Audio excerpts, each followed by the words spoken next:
수요일 아침 예배로 주님과 함께 시작하는 예배자들을 축복합니다.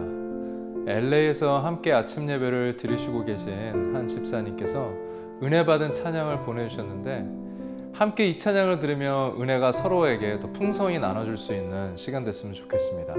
여러분들도 평소에 은혜 받으신 찬양이 있다면 또 나눠주셔서 함께 은혜가 이 공간 안에서도 서로에게 나눠지기를 바랍니다. 이 시간 함께 찬양하면서 예배 문으로 나아가도록 하겠습니다.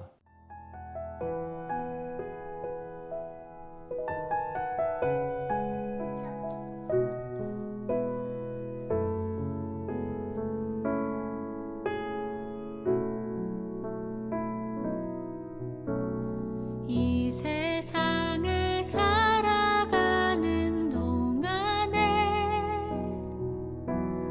나의 힘을 의지할 수 없으니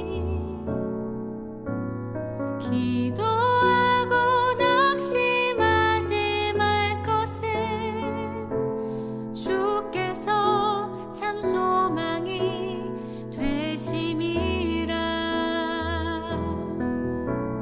주의 길을 걸어가는 동안에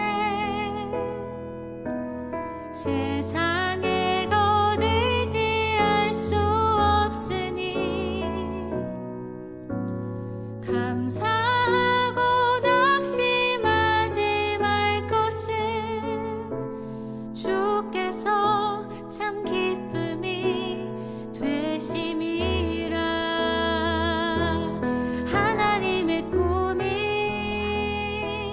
나의 비전이 되고 예수님의 성품이 나의 인격이 되고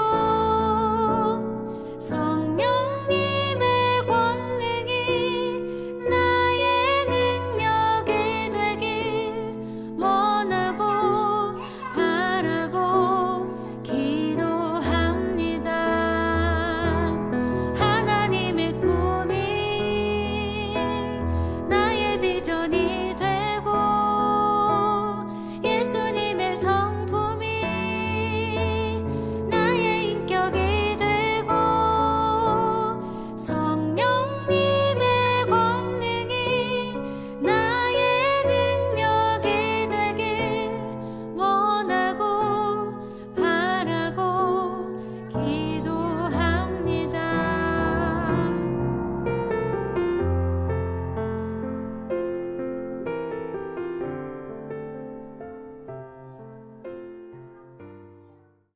오늘 말씀은 출애굽기 10장 12절부터 20절까지입니다. 여호와께서 모세에게 이르시되 애굽 땅 위에 내 손을 내밀어 메뚜기를 애굽 땅에 올라오게 하여 우박에 상하지 아니한 밭의 모든 채소를 먹게 하라. 모세가 애굽 땅 위에 그 지팡이를 들매 여호와께서 동풍을 일으켜 온 낮과 온 밤에 불게 하시니 아침이 되매 동풍이 메뚜기를 불어들인지라.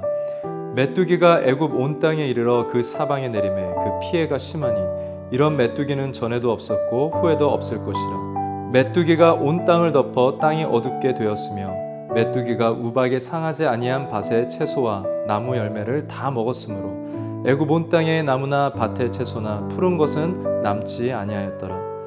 바로가 모세와 아론을 급히 불러 이르되 내가 너희의 하나님 여호와 너희에게 죄를 지었으니 바라건대 이번만 나의 죄를 용서하고 너희의 하나님 여호와께 구하여 이 죽음만은 내게서 떠나게 하라. 그가 바로에게 나가서 여호와께 구하매 여호와께서 돌이켜 강렬한 서풍을 불게 하사 메뚜기를 홍해에 몰아넣으시니 애굽은 온 땅에 메뚜기가 하나도 남지 아니하니라.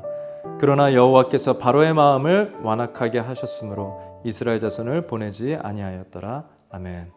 여러분들은 혹시 굳은 살로 고생하신 적이 있으신가요? 딱딱히 몇 겹으로 굳어져 버린 굳은 살은 바늘로 찔러도 감각을 느낄 수 없죠. 아무 느낌이 없습니다. 성경에서 강팍한 마음이란 그 말을 말할 때 굳은 살로 표현을 합니다.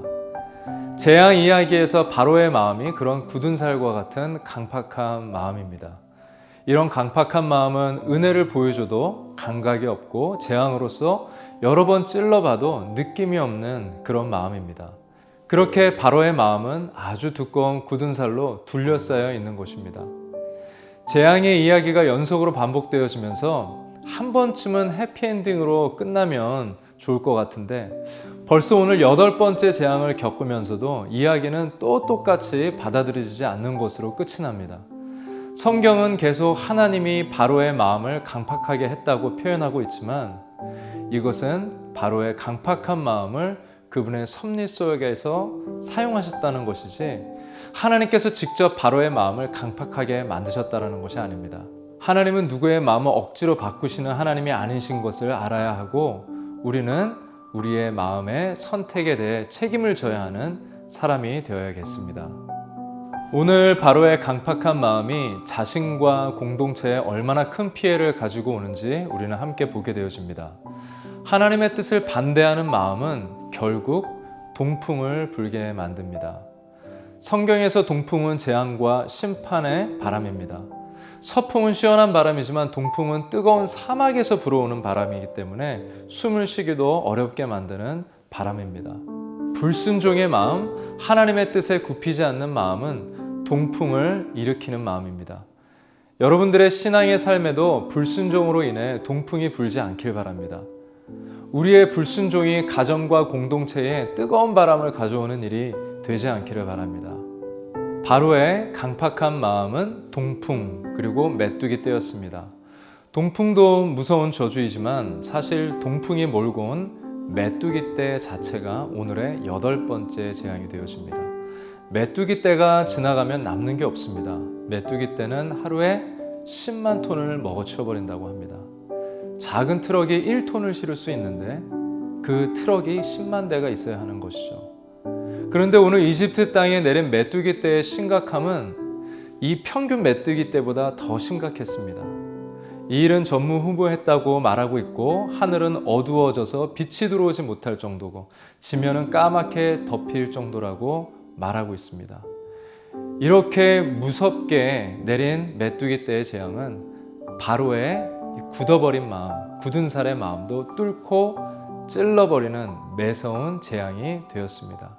결국 이 재앙으로 푸른 것이 하나도 남지 않게 됩니다. 바로의 강팍한 마음은 온 나라의 푸른 것을 사라지게 했습니다. 우리도 바로처럼 삶을 살 때가 있습니다. 내 삶을 내가 푸른 인생으로 만들어 보겠다라고 바로처럼 하나님의 뜻과 말씀을 듣지 않고 내 방법대로 또 내 마음대로 살아가고 있지는 않은지 우리의 마음을 한번 감찰해 봐야 합니다. 내 가족, 내 미래, 내 인생을 푸르게 꽃피우겠다고 열심히 일하는 모습이 세상에서는 성실하다고 말해줄 수 있습니다. 그것이 하나님의 뜻을 받아들이지 않는 성실이라면 그것은 성실이 아니라 바로와 같은 집착이라고 말할 수 있을 것입니다. 그러기에 우리는 오늘 말씀을 들으며 마음의 찔림을 느낄 수 있어야 합니다. 하나님이 반복해서 말씀하신 것에 순종하지 않고 계속 강팍하게 반응한다면 인생에 푸른 것이 하나도 남지 않게 될 것입니다. 그 강팍함은 하나님이 우리의 삶에 남겨놓으신 자비와 긍휼까지도 앗아가 버리게 될 것입니다. 혹시 내 마음을 두꺼운 굳은 살과 같은 강팍함이 감싸고 있지는 않은지 오늘 말씀과 기도를 통하여서 깨달아지기를 바랍니다. 오늘 이 메뚜기 떼의 재앙이 얼마나 심했던지 바로의 마음을 두껍게 감싸고 있었던 굳은 살을 뚫고 그의 삶을 깊이 찔러버렸습니다. 바로는 이제야 그 고통이 깊게 느껴지는 것 같습니다. 영어 성경에는 바로가 급하게 모세를 찾았다고 표현하고 있습니다. 죽음의 그림자를 느낀 것입니다. 이제 죽음이 코앞에 오자 이집트 왕의 모습은 온데간데 없고 자신을 죄인이라고 말하고 있습니다. 그리고 용서해달라고 빌고 있는 바로 왕의 모습을 우리는 보게 되어집니다. 우리도 죽음의 그림자가 보이지 않기에 오늘도 쉽게 하나님의 교회와 내 삶에 일하시는 하나님을 가볍게 생각하고 있지는 않은지 생각해 봐야겠습니다. 죽음의 그림자가 우리 코앞에 오게 된다면 우리의 태도는 아마 바로처럼 바뀌게 될 것입니다. 우리가 내 삶을 내가 책임지고 내 것이다 라고 교만으로써 두터워진 굳은 살과 같은 생각을 하고 있다면 오늘 말씀 속에서 회개가 있기를 소원합니다. 오늘의 재앙은 이렇게 마무리되어집니다. 모세가 기도하니 서풍이 불기 시작했다고 합니다. 서풍은 바다에서 불어오는 시원한 바람입니다. 우리가 이제 모세와 같이 하나님만 의지하고 기도하는 것과 같은 삶을 산다면 우리의 삶에도 서풍이 불어올 것입니다.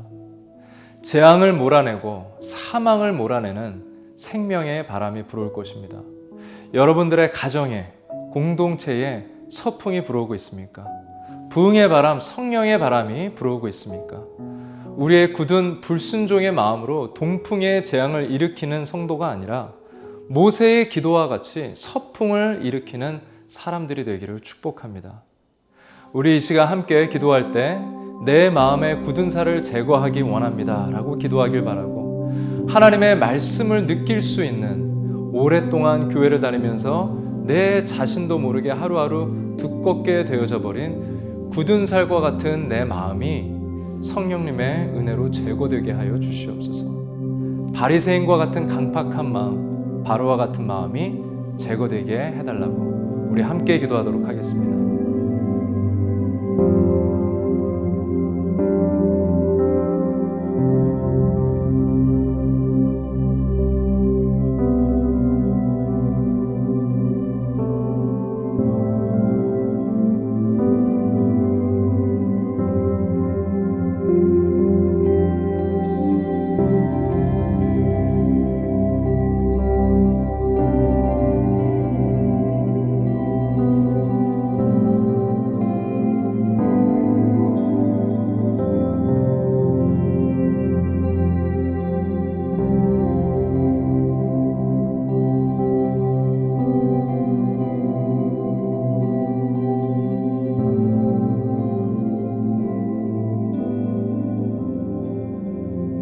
굳은 살과 같은 강팍한 나의 생각과 마음을 제거해 주시고 주님의 뜻에 순종하는 가정, 주님의 말씀에 찔림을 느낄 수 있는 심령이 되게 하여 주시옵소서. 바로처럼 강팍함으로 공동체를 파괴하는 것이 아니라 모세와 같이 순종함과 기도로서 서풍을 불게 하는 사람이 되게 하여 주시옵소서. 예수 그리스도 이름으로 기도합니다.